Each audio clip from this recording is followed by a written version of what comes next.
Today, I want to talk about the difficulties in drawing small that you should be aware of. So, a thing that I've been doing recently, probably for a while by the time you watch this video, is trying to understand how to draw small things. So, an important thing to know is eye strain. Avoiding eye strain is incredibly important. Sometimes you just may need to accept that you need to take a break here and there because we're not made to be doing this all the time. So being aware of your body and your eyes feeling any type of pain in any way is incredibly important, and don't try to rely on eye drops or whatnot. Sorry, I think a plane is passing by and it's a bit loud. So yeah, eye strain. Avoiding that. So there are various methods you can do to avoid eye strain. One, to either work in a zoomed in view, if possible. If you're doing digital, you could do that. But it is always important to look at it at a glance, because sometimes if you are working on something at a very fine scale, it may look a bit different when you zoom out, so you kind of have to find a healthy balance of that. But if to say you were working in the physical world, you have to kind of just work with that. Like, you could use a magnifying glass, but I'm not exactly sure what works best for that, because you may not always want to be changing your view when you're working in that way. You may want to commit to working in a certain view, but if you are observing some type of reference, let's say an egg. If you are observing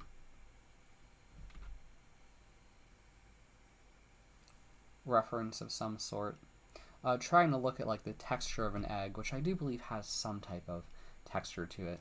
It can be extremely painful to look with your plain eyes very, very close.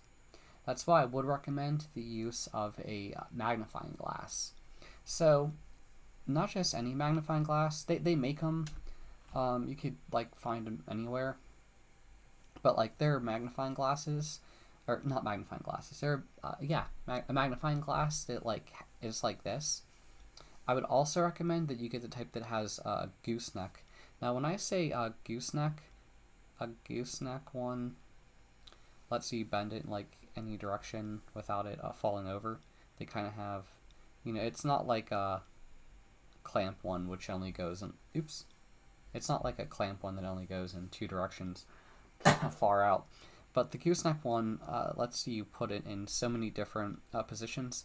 It's also important that you have some type of thing that can help weigh it down, like some type of large base. And if the base isn't working for what you need, you could always put some other type of heavy object on it to help weigh it down, not to scale.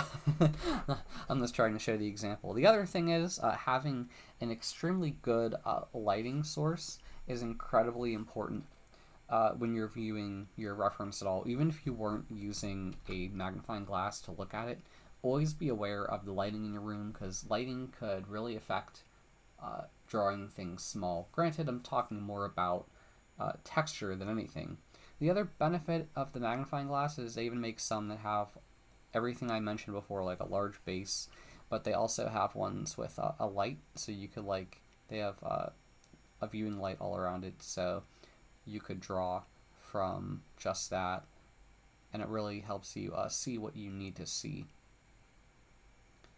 And it's usually the light is trying to mimic sunlight, so it is accurate to a certain extent.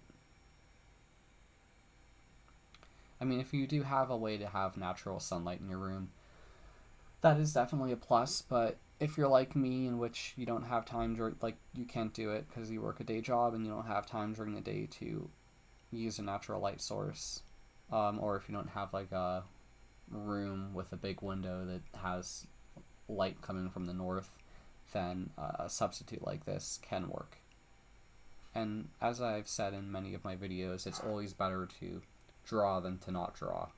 Always try. I really don't like the base I drew here. It should have been a lot more like that. What was I thinking? But yeah, the gooseneck is always a benefit.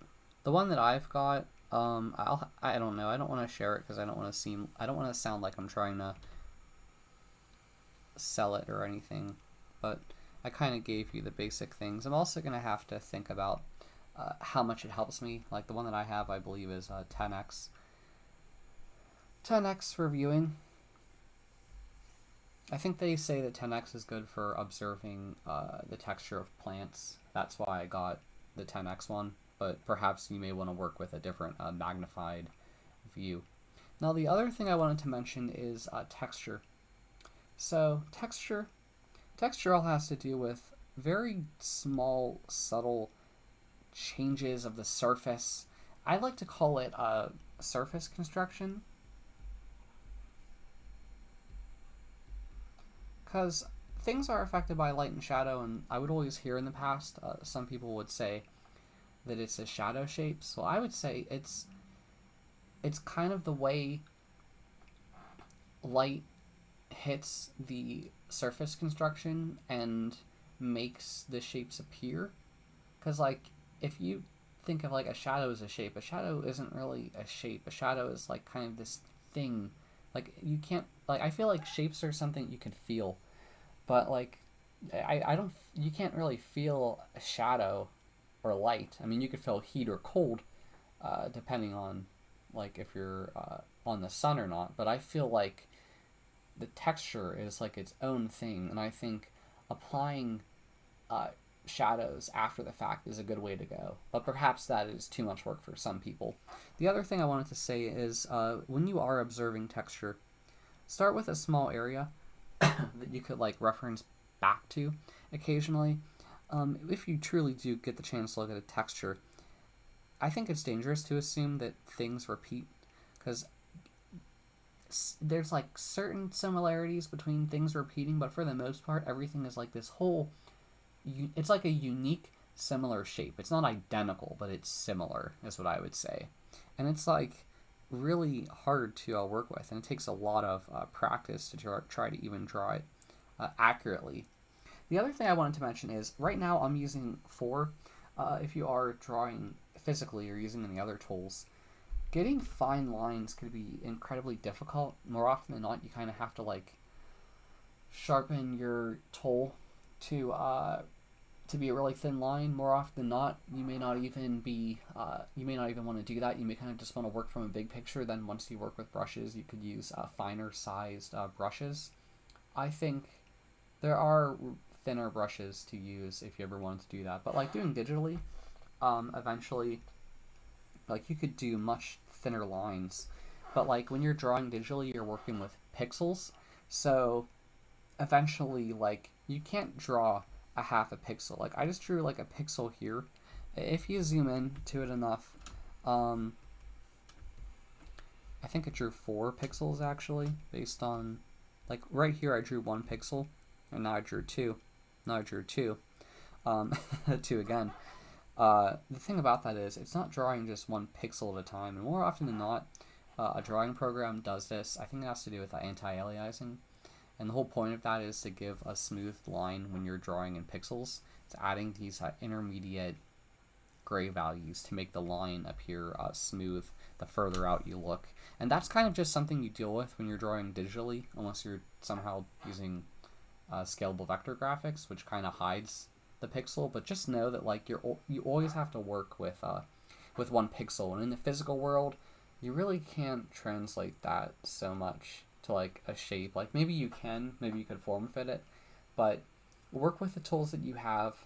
Know these solutions, know the benefit of using a magnified view, know about the subtle nuances when it comes to texture, and also understanding how shadow kind of exists in a different world than just a surface construction. So I hope that kind of helps explain what I'm trying to talk about. I think you could always drill a bit deeper when it comes to these concepts, but if you do have a question, please drop it in the comments. If you like the video, please like it, and if you like my channel, please subscribe. Thanks for listening. Bye.